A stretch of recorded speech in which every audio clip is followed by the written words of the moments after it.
Welcome, friends. Today we're having a talk on the Heart Doctrine, but first there'll be a reading from the Voice of the Silence.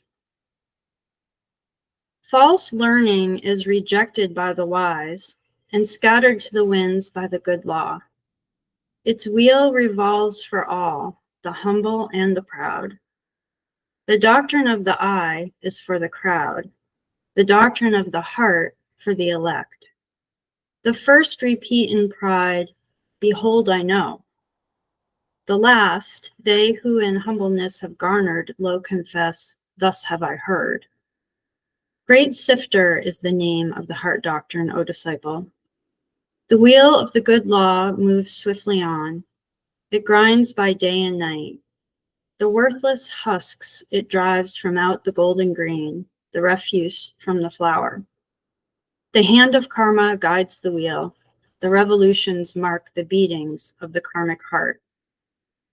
True knowledge is the flower. False learning is the husk. If thou wouldst eat the bread of wisdom, thy flour thou hast a need with Amrita's clear waters. But if thou needest husks with Maya's dew, thou canst create but food for the black doves of death, the birds of birth, decay, and sorrow. If thou art told that to become Arhan, thou hast to cease to love all beings, tell them they lie. If thou art told that to gain liberation, thou hast to hate thy mother and disregard thy son, to disavow thy father and call him householder, or man and beast all pity to renounce, tell them their tongue is false. Thus teach the Tirthikas, the unbelievers. If thou art taught that sin is born of action and bliss of absolute inaction, then tell them that they err. Non-permanence of human action, deliverance of mind from thraldom by the cessation of sin and faults, are not for Deva egos. Thus saith the Heart Doctrine. The Dharma of the eye is the embodiment of the external and the non-existing. The Dharma of the heart is the embodiment of Bodhi, the permanent and everlasting. And now the talk on the Heart Doctrine. Hey, let me just share my slides first.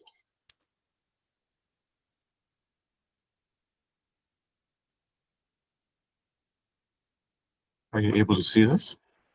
Yes. Okay, thank you. Good morning, friends, and welcome to our talk on Heart Doctrine, and which we may also refer to as the esoteric path to inner illumination. So in essence, to live by the Heart Doctrine is to walk the ancient path in modern times and to become a channel of light in a darkened world.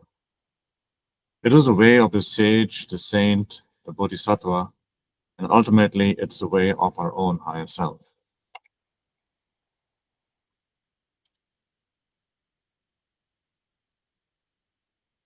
The Heart Doctrine stands as a radiant core of an esoteric tradition within Theosophy.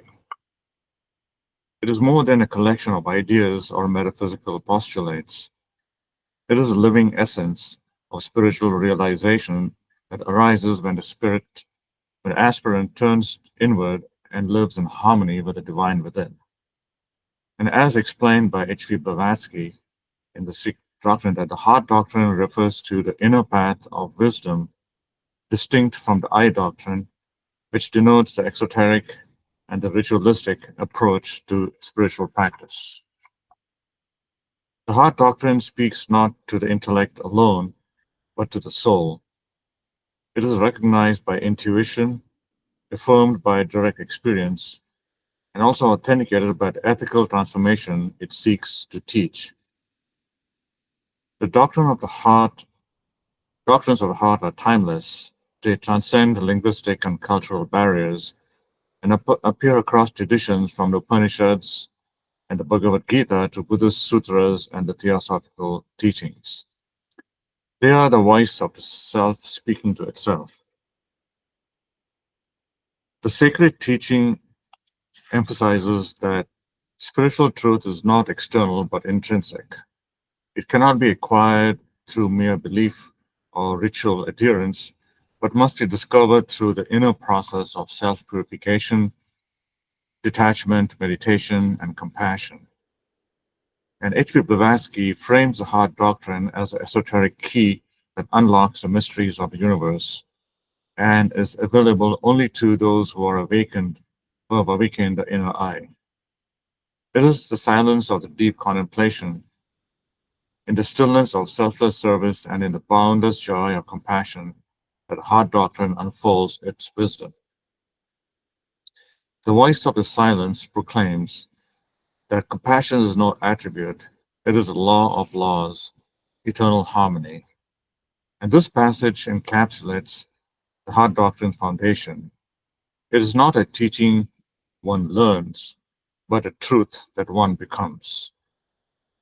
In Shantideva's Way of the Bodhisattva, this explanation is echoed in the opening aspiration and says that, may I be a protector for those without protection, a guide for those who have lost their way. The Bhagavad Gita reinforces this inward journey. And here's what Krishna says to Arjuna, that to be steadfast in yoga and perform your duty and abandon all attachment to success or failure. The Heart Doctrine encourages performance of actions from love, not fear, from duty, not lower ego. In the Mahatma letters, the masters caution that empty forms and dead letter creeds become obstacles if not animated by the living heart of the truth. To walk the path of Heart Doctrine is to embrace a higher form of consciousness, where knowledge becomes wisdom and wisdom becomes eternal love. It is to know the self not as an isolated entity, but as an expression of the one life. And so this talk will seek to explore the doctrine in depth and drawing from teachings explained in the devotional readings as well, devotional text as well as theosophical writings. And so during this talk, we will unfold the dimensions of Heart Doctrine, not just as theory, but as a lived path for aspirants seeking the highest truth. The distinction between the Eye Doctrine and the Heart Doctrine lies at the center of theosophical thought and reflects one of the most ancient spiritual paradigms, the exoteric versus esoteric. The Eye Doctrine represents the external aspect of religion and spiritual systems, the domain of form, ritual, ceremony, scriptural authority, and moral codes. It is a doctrine of religious tradition, of memorization, of outward performance. In contrast, the Heart Doctrine represents the internal, mystical, and the intuitive realization of spiritual truth. It is not taught in words, but recognized through direct experience. It is the silence behind sacred sound, the insight behind symbols, and the light behind the lamp. The true doctrines are not, these two doctrines are not necessarily antagonistic, but exist in hierarchy. The Eye Doctrine can prepare the seeker for the Heart Doctrine, but only the Heart Doctrine leads to the actualization or realization of truth. In the Voices of Silence, H.P. Blavatsky captures this by saying that the doctrine of the eye is for the crowd, and the doctrine of the heart is for the elect. The first repeat in pride, behold, I know, and the second in humbleness can have garnered, lo, confess, thus have I heard. The Eye Doctrine tends towards dogma, authoritism, and literalism, while the Heart Doctrine favors humility, experience, and transformation. The esoteric schools have always taught that the true path of spiritual evolution lies in moving from the outer to the inner, from the eye to the heart. Mr. Judge, in the notes of the Gita, emphasizes that rituals and scriptures, though useful, are insufficient for the transformation of consciousness. He writes, a man may perform all the rituals of religion and read all the sacred books and still be far from the truth unless he lives what he learns. This practical observation encapsulates the shift from knowing to being, one of the essential transitions of Heart Doctrine. It is not enough to study the truth, one must embody it. The Bhagavad Gita itself affirms this. He who in inaction sees action and action in inaction is wise among men. This wisdom is paradoxical. While the Eye Doctrine sees only the appearance of things, rituals performed, prayers recited, the Heart Doctrine perceives the spirit with which actions are done. Detached, selfless action done in surrender to the higher self, who is Krishna, becomes sacred regardless of its form. Mahatma letters underscore this view with urgency, and they say, seek not the form, but the formless. Look not for the image, but the light behind it. The masters who wrote these letters caution students not to be misled by external symbols or displays of learning, urging them to seek spiritual realization through inner purity and self-discipline. And Shantideva also articulates this divide, and he says, all those who suffer in the world do so because of the desire for their own happiness. All those who are happy are so because of the desire for the happiness of others. The Eye Doctrine, tied to personal merit or reward, keeps the egotistic feeling active. The Heart Doctrine, in contrast, dissolves the lower ego in the fires of compassion and wisdom. And Subbarao, in his esoteric writing, says that the Vedas are not books of law, but mirrors of truth. One must read them with the soul, not with the eye. This line reinforces the idea that sacred texts are roadmaps, not destinations. To confuse a symbol with the reality is the error of the Eye Doctrine. And the Dhammapada warns that though a man recites many sacred texts, if he does not act accordingly, he is a coward counting the other's cattle. Here, the failure to internalize and live wisdom renders even the most disciplined practice empty. And from the light on the path we hear, before the eyes can see, they must be incapable of tears. Before the voice can speak in the presence of the masters, it must have lost the power to wound. And this is what is called inner purification, a transformation of character. And so ultimately, the Eye Doctrine may serve as a scaffold or a foundation, as a preliminary support system for the spiritual development, but it in itself cannot lead the soul to enlightenment. Only the Heart Doctrine does this, because it is a path of direct union with truth. It calls for inner stillness, intuitive wisdom, and compassion action. As Blavatsky so often emphasized, that it is not what one knows, but what one becomes that matters.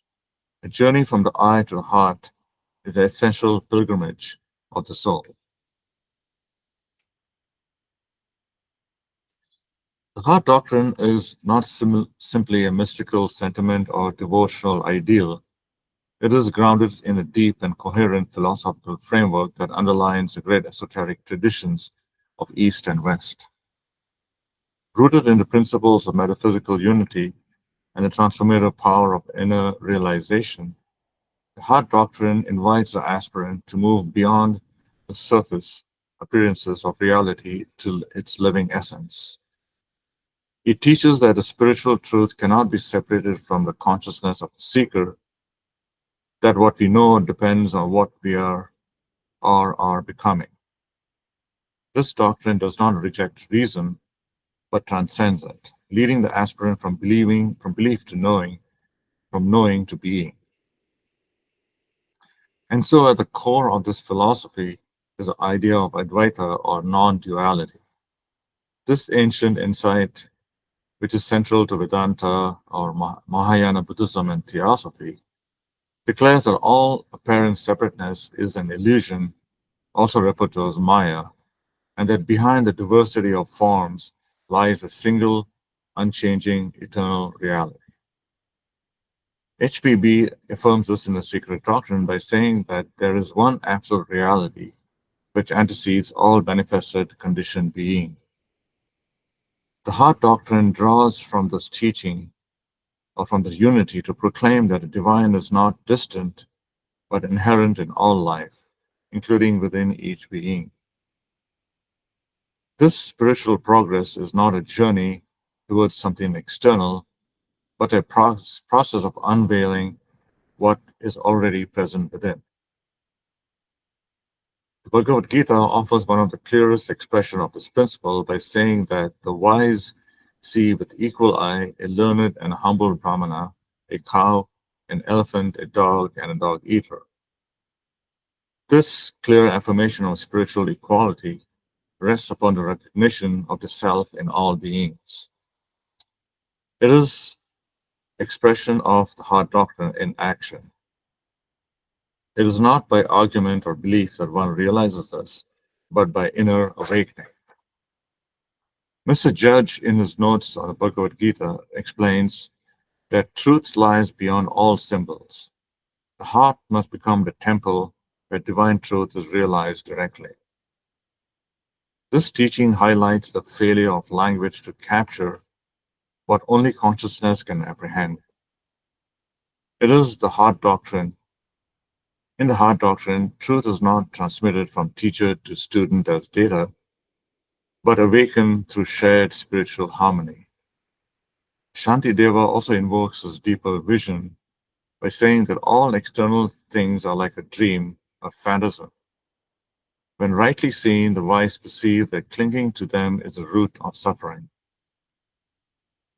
This echoes the Buddhist concepts of shunyata or emptiness, not nihilism, but the understanding that phenomena lack inherent existence. When this is seen, the heart opens to the unconditional reality behind all forms. Mr. Subbarao elaborates in his esoteric commentaries by saying that true occultism begins where logic ends. The soul perceives in unity what the mind sees in fragments. The Heart Doctrine thus builds up upon a philosophical understanding that the intellect divides while the intuition unites. It is not a call for the rejection of thought, but for its transfiguration or transformation into wisdom. From the Mahatma letters, we are told that there is but one life and law, and he who works it out through self-knowledge, by making his inner being reflect the universal, is a perfected man. This is not just theoretical metaphysics, but a practical blueprint for spiritual realization. By aligning the universal, which we transcend the illusion of separation. And the Dhammapada affirms that all that we are is a result of what we have thought, and what we think we become. The power of consciousness to shape reality is a foundational insight of Heart Doctrine, pointing to the need for purity of thought and intention. Light on the Path advises that when a disciple is ready, the master will appear, but in essence, the master is within. The heart must be still to hear him. Again, the emphasis here is inward, contemplative, and transformation. And hence, the philosophical foundation of Heart Doctrine is that all spiritual truth is already present within us. The task is not to acquire new doctrines, but to remove the veils that obscure our inner divinity. The mind may analyze, but only the heart can know. Through inner stillness, moral discipline, and awakened insight, the aspirant comes to recognize that the divine is not somewhere else, it is here, now, within. And as Blavatsky notes, that the doctrine of the heart is a doctrine of the awakened soul. Although many virtues among the many virtues extolled in spiritual traditions, compassion stands foremost in the Heart Doctrine. It is not merely an ethical imperative or emotional response, but a profound spiritual realization, the recognition that the suffering of others is not separate from one's own being. Compassion arises naturally when the illusion of separateness is dissolved. It is, in this sense, both a fruit and a path of inner realization. In theosophy and other esoteric teachings, compassion is the very essence of divine life expressed through human consciousness. HPB in the Voices of Silence declares, compassion is no attribute, it is a law of laws, eternal harmony. And this statement reveals that compassion is not a quality we develop through effort, but a universal law to which we attune ourselves as we awaken spiritually. Compassion is a rhythm of the awakened soul. It is not sentimental or passive, it is active, courageous, and inclusive. The Bodhisattva, the archetype of the Heart Doctrine, embodies this law in action. The 8th century Indian master Shantideva expressed this very eloquently by saying that as long as space endures and as long as sentient beings remain, may I too abide to dispel the miseries of the world. And this vow, known as the Bodhisattva aspiration, is not just merely metaphorical. It is a pledge to delay one's final liberation in order to serve and uplift all beings. Compassion becomes a field in which realization expresses itself. Krishna in the Bhagavad Gita affirms the value of compassion when he describes the qualities of a true devotee by saying that he who hates no creature, who is friendly and compassionate to all, who is free from attachment and egoism, that devotee is dear unto me. Compassion here is not merely emotional warmth, but the active transcendence of selfishness and embrace of universal empathy. Mr. Judge explains this in his commentary by saying that a true yogi knows that service to humanity is the highest yoga. Without compassion, all discipline is hollow.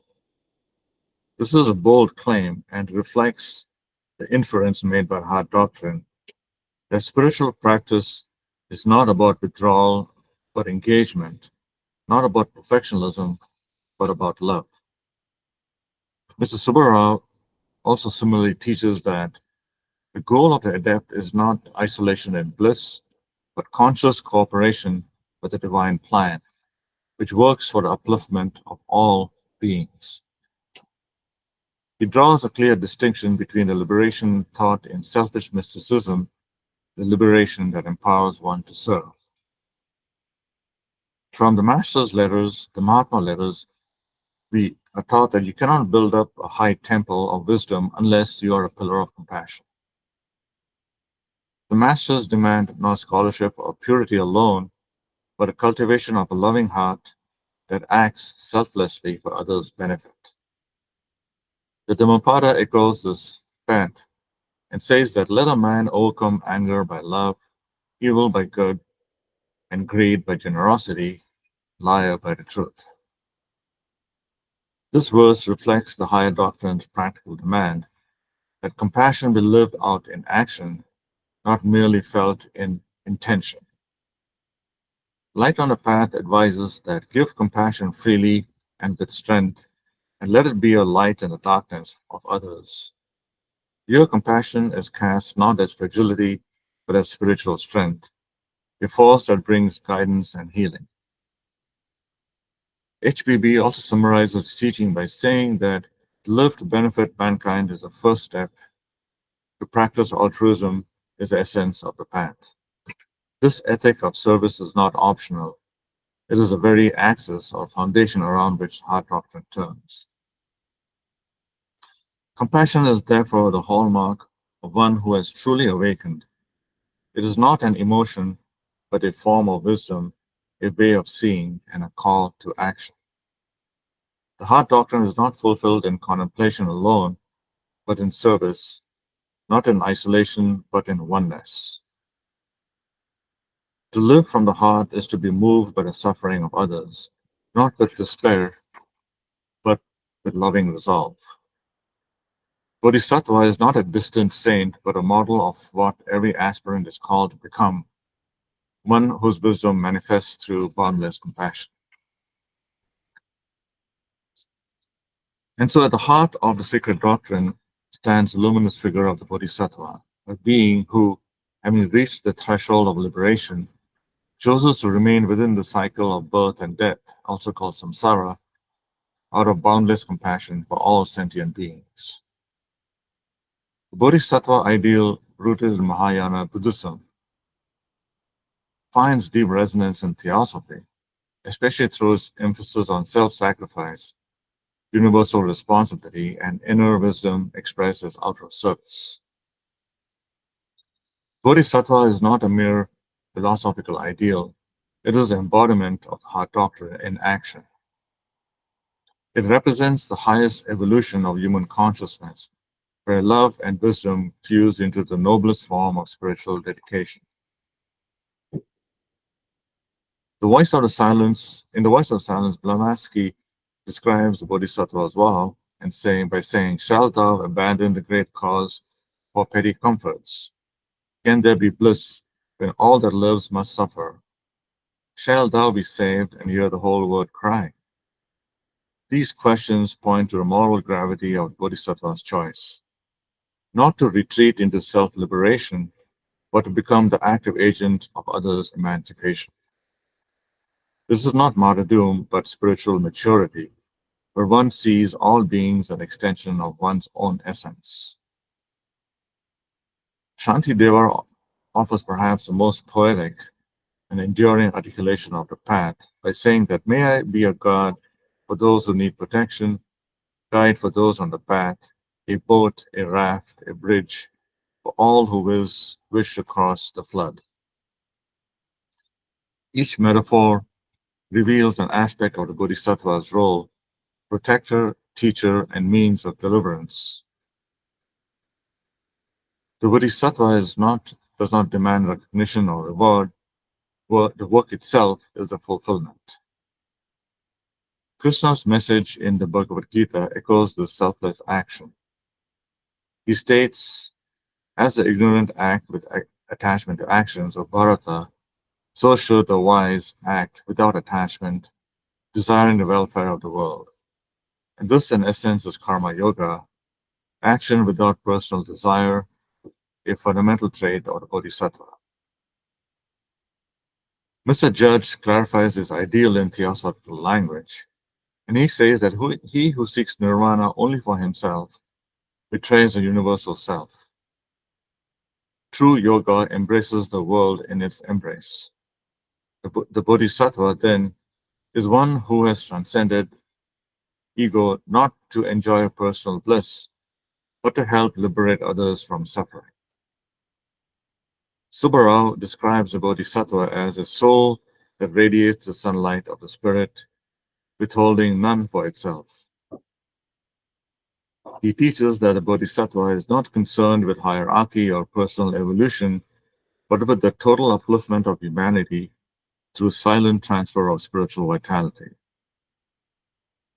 The Mahatma letters commend this path in practical terms, and they say that he who sacrifices his own peace for the sake of lifting another soul is already among us. This recognition by the adepts themselves underscores that the true spiritual advancement is marked not by occult power, but by compassionate service. The Dhammapada gives a similar affirmation by saying that one is not noble who injures living beings, but one is noble who is harmless to all living beings. Non-violence, patience, and generosity are not moral rules, but natural fruits of the Bodhisattva's insight into the oneness of life. The light on the path instructs that the disciple must become as a mother to the world, bearing its pain in silence, loving it without hope of return or reward. This maternal metaphor underscores the quiet, unconditional love that marks the true Bodhisattva path. Blavatsky adds, to be a beneficent force in nature, to be a spiritual light to all those still groping in darkness. This is a duty of the one who walks the path. And so the Bodhisattva is not a recluse, but a beacon, choosing embodiment again and again to help others awaken. The Bodhisattva ideal, then, is the flowering of the Heart Doctrine. It unites wisdom and compassion, realization and action.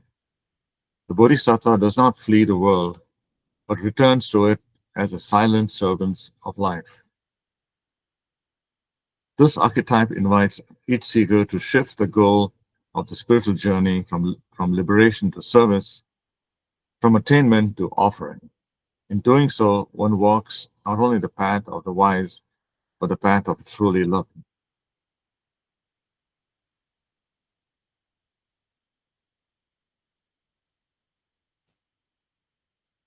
One of the profound symbols in the esoteric spirituality is a third eye, often referred to as the eye of the wisdom or the inner eye.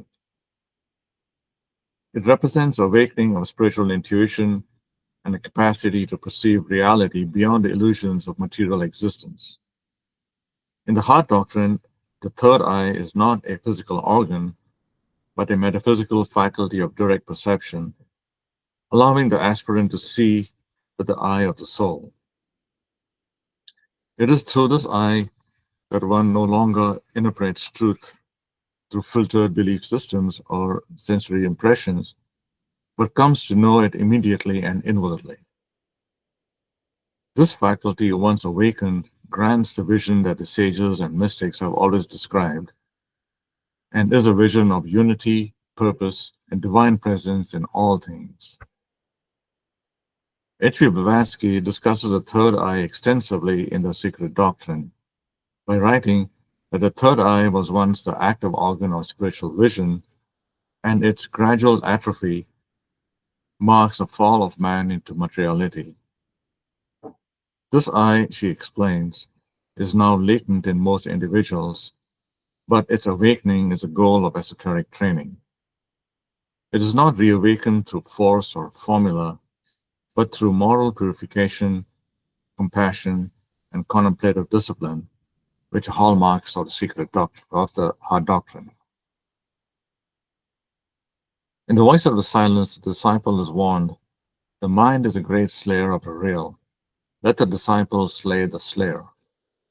And this verse refers to the necessity of transcending the lower mind, which analyzes and categorizes, but cannot perceive the unified reality beyond appearances.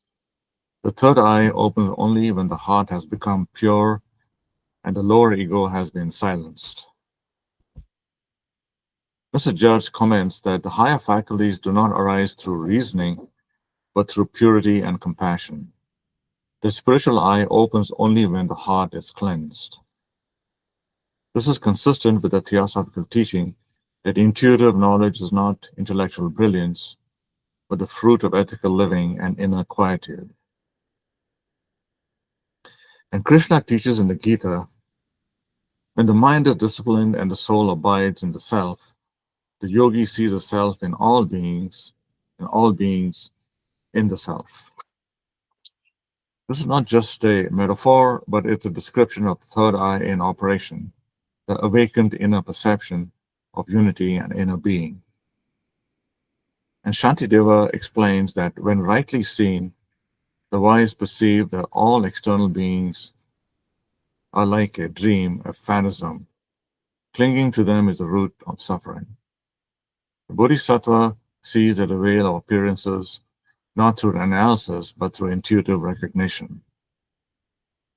And the masters affirm that to see truly is to become the thing seen.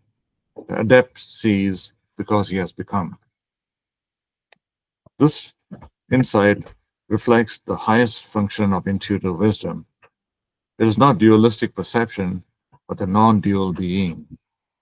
The knower and the known merge in the field of pure awareness. Subbarao explains in his esoteric writings, the third eye is not an appendage. It is a very faculty of the soul to see beyond time and form. It is light. Its light is a light of Atma, shining through purified intellect. In this view, the third eye is not a supernatural gift, but the natural state of being spiritually awakened. The Dhammapada reminds us that as a solid rock is not shaken by wind, so the wise are not moved by praise or blame. And this equanimity is a fruit of inner vision, mind no longer disturbed by dualities, but centered in the real.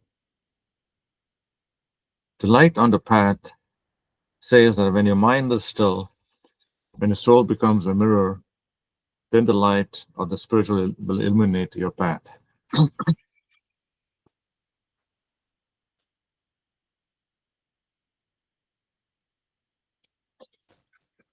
The still mind, like a polished mirror, reflects divine truth.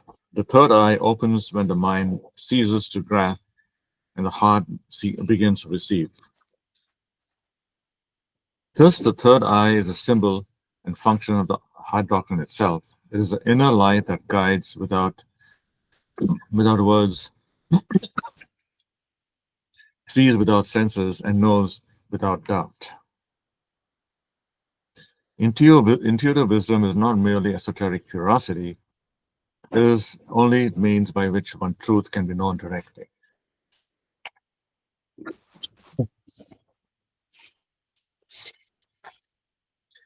And so the Heart Doctrine is not just a theory to be admired from a distance, but a path to be practiced daily. It is in the rhythm of everyday thoughts, words, and deeds that deeper truths of the esoteric path are revealed and tested. Living the Heart Doctrine means expressing compassion not occasionally but habitually or constantly. It means holding to inner silence in the midst of noise, offering light in places of shadow, and recognizing the divine in every encounter. The doctrine must pass from sacred test to sacred action. And so in the Gita, Krishna teaches that whatever thou doest, O son of Kunti, whatever thou eatest, whatever thou offerest in sacrifice, whatever thou givest, whatever thou doest of austerity, do thou as an offering unto me, which is higher self. This simple instruction spiritualizes the whole life. Each action becomes meaningful when it is done in the spirit of surrender and unity. The Heart Doctrine transforms work into worship and daily life into spiritual pilgrimage. Even the smallest task, when performed with intention and love, becomes a sacred offering. And the Dhammapada affirms that he who has given up both victory and defeat, he who is tranquil and withdrawn, is a contented one. And the voice of the silence says that shalt thou abstain from action, not so shalt thou escape the action. Inaction in the deed of mercy becomes an action in a deadly sin. And so thus spiritual life is active, engaged, and compassionate, and not withdrawn in detachment. It affirms that one must not retreat from the suffering of the world, but enter it courageously with open hands and open heart. The light on the path instructs, kill out ambition, yet work for those who love life, respect life as those who desire it. The paradox of Heart Doctrine is resolved in right action, performed with detachment on an everyday yoga of service. One acts not to achieve, but to serve, not to impress, but to uplift, not to gain, but to give. Mr. Judge wrote that the student who truly desires the light must become as a little child and do the simple duties of life with full intention and pure motives. These are the keys to the temple. Daily mindfulness and intention are not mere words, but they are central. The path does not lie in rare ecstatic experiences, but is in how one answers, responding to suffering, and meets the ordinary with reverence. Subbarao explains that everyday duty performed in the right spirit is a step towards liberation. Every selfish act is a fetter added to the chain of bondage. And so the Heart Doctrine turns daily labor into spiritual practice. And so, in conclusion, a few final thoughts, that the Heart Doctrine is the living essence of all true esoteric teachings. It is not a dogma, but a vibration, not a theology, but a way of being. To embrace it is to live in constant remembrance of unity, to recognize divinity not as an external abstraction, but as a real reality within and around us. Throughout this talk, we have traced this presence through theosophical lightings. So finally, again, HPB reminds us that compassion is no attribute; it is law of laws, eternal harmony. And with that, we will conclude this talk and open up for any comments, contributions. Wow, that was really comprehensive. Thank you. At the beginning, you mentioned starting out on the path of the Heart Doctrine. Is there one way to start? Like you had mentioned duty, but also like looking within instead of externally. It seems like there's like a lot of things to do all at once. Is there one place to start, or? If there's one place, it is to start looking within ourselves. It's in essence, Heart Doctrine is the journey from without to within, and but in terms of, there's no one way of achieving this. Each pilgrim has his or her own experience and her own place to start. But duty also is central to starting a transition from outward external thinking to internal contemplation.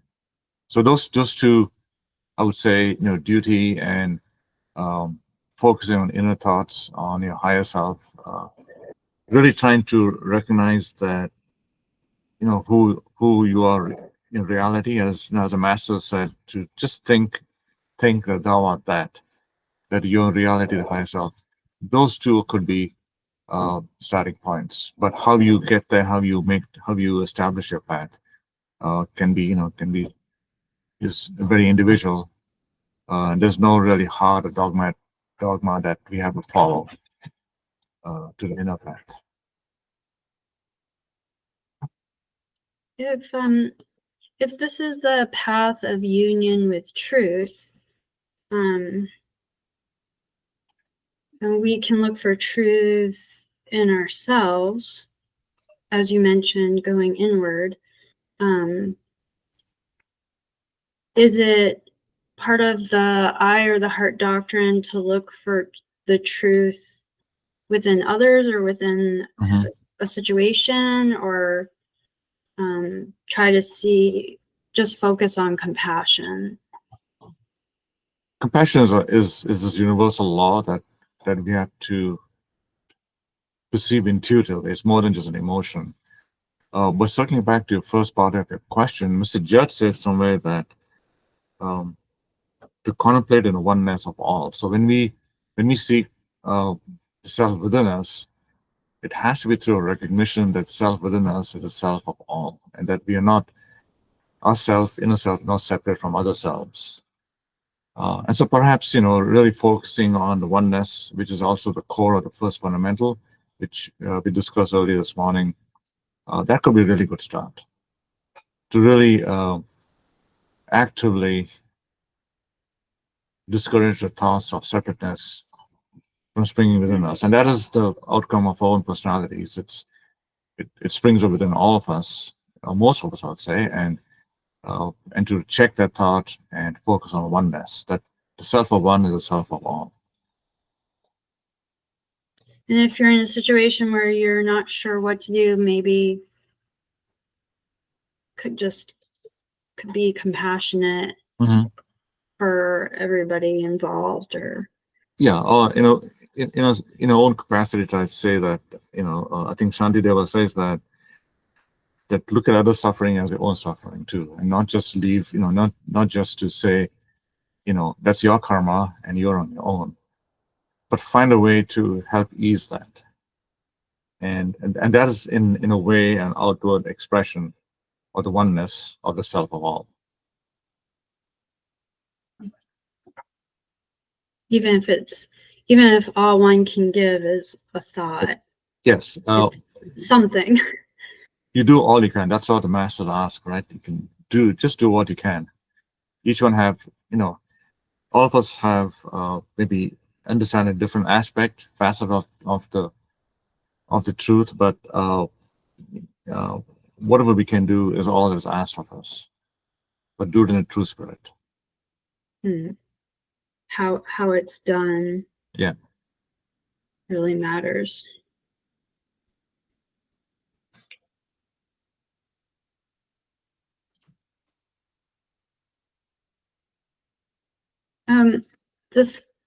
Your talk, or the idea, I don't know, I'm moving around in my mind about sacrifice. It seems like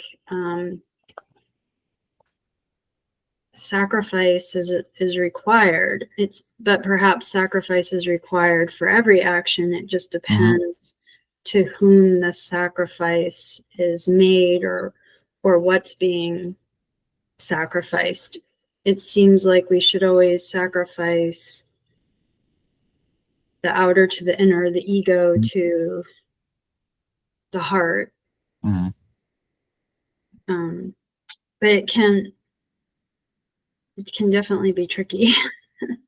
Yeah, I know. There's sacrifice is taught in different aspects throughout the devotional books and theosophy. I think in the Gita, we're taught to sacrifice reward and do it for your inner self, which is self of all. So not seeking anything, that's one form of sacrifice. Giving up whatever you can for true benefit. And it doesn't have to be a huge sacrifice. So I think Mr. Crosby said somewhere that the great sacrifice is made up of little sacrifices, right? So, giving up reward itself is a sacrifice unto the higher self. Giving up recognition, trying to remind constantly that as we study theosophy, that we are in a sense preparing ourselves to serve others. That's another way to it, as opposed to just for self emancipation, right? So I think that there are different ways of looking at sacrifice itself.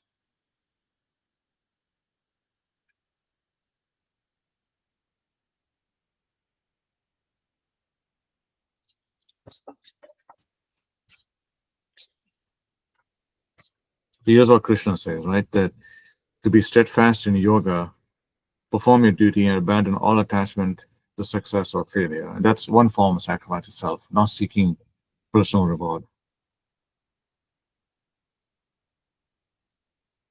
And you had mentioned at the beginning that in this heart doctrine, one becomes through transformation. And just linking it up to what you said about lots of small things are part of a larger picture that has to be put into action. It can't just be something we think about. But to really become, to transform is, I mean, we're constantly transforming all the time. I guess it's the direction we want to point to. Because to become something sounds just sort of complicated sometimes. But I guess if we're always becoming what our thought is focused on, or what we set our heart on, then it becomes much more easy to understand.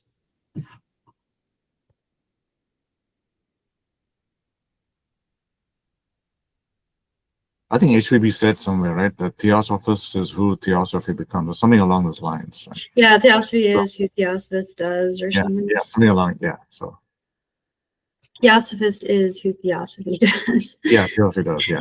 Yeah. So we have to practice. We just, just theoretical knowledge is almost no use unless we practice so that we can serve others, right? Just like any other profession, whether you're in law or medicine or, whatever you do, your daily work, if you don't reduce it to practice, it really it atrophies, right? So the same thing with knowledge we acquire, definitely reading, meditating, contemplating, and gradually inserting that into every act as much as possible in in a awakening state. So final question, maybe, do we become a bodhisattva once we get to a certain point and take a vow, or are we already one? We just don't know it, or we could say that by being earnest students of theosophy, we are on that path. Put it that way. I think that, as I said, adept becomes through practice, right? Again, using a metaphor of what we do in real life, a physician becomes by practicing, a lawyer becomes by practice, right? The same at the highest level. And I think you touch upon this in the third fundamental, that evolution is continuous. And true, as we taught in theosophy, evolution is from without within. Right. So it is. So we are. I don't know who said it, either Crosby or Judge, that we are continuously becoming, even unconscious to us.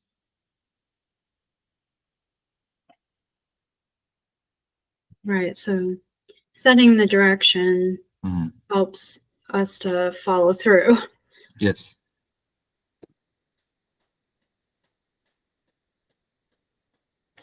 Are there any final thoughts or comments? I want to say that the presentation today has a lot of meaning for me. I about 20 years ago, I've done some relief work here and there, and it goes in tune with that. Ironically, but that the past is the past now. As recently as yesterday, I don't know why the idea crossed my mind to see if there could be a way I could try to be of help to some individuals who are being affected right now.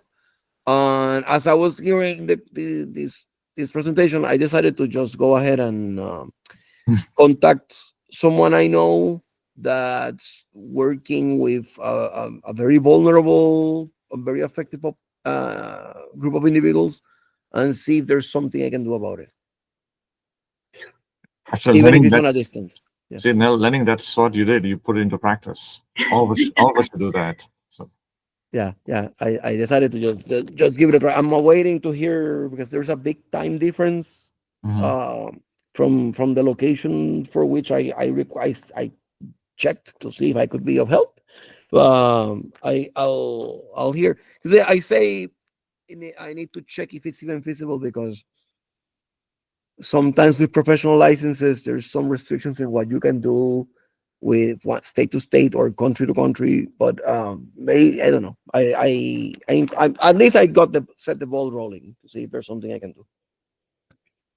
That's awesome. Yeah, it's really good to hear, Lenny. Thank you all for inspiring me. And you inspired us as well, that you actually put it into practice.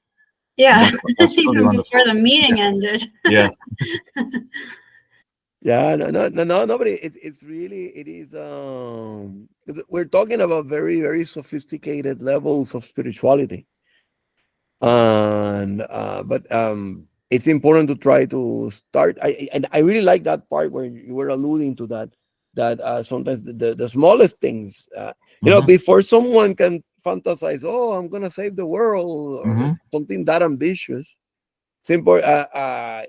Is the person even being the best son, the best daughter, best father, best mother, best sister, best brother, best neighbor you can be, best employee you can be? It all, if you're not doing that well in those basic areas, what makes a person think, oh, I'm gonna get on the Superman cape and rescue everyone? Yeah, absolutely. I think Mr. Judge or Crosby's here, right? You have to pay special attention to the small duties, not just skirt them, but and do them with all your heart. Yeah. Totally agree with you, Lenny. Thank you. Okay, I guess we'll end the meeting there. Thank you all for your comments and thoughts, and thank you again for wonderful talks, Heart. Sure. And we'll meet in 5 minutes, 10 minutes. Yeah.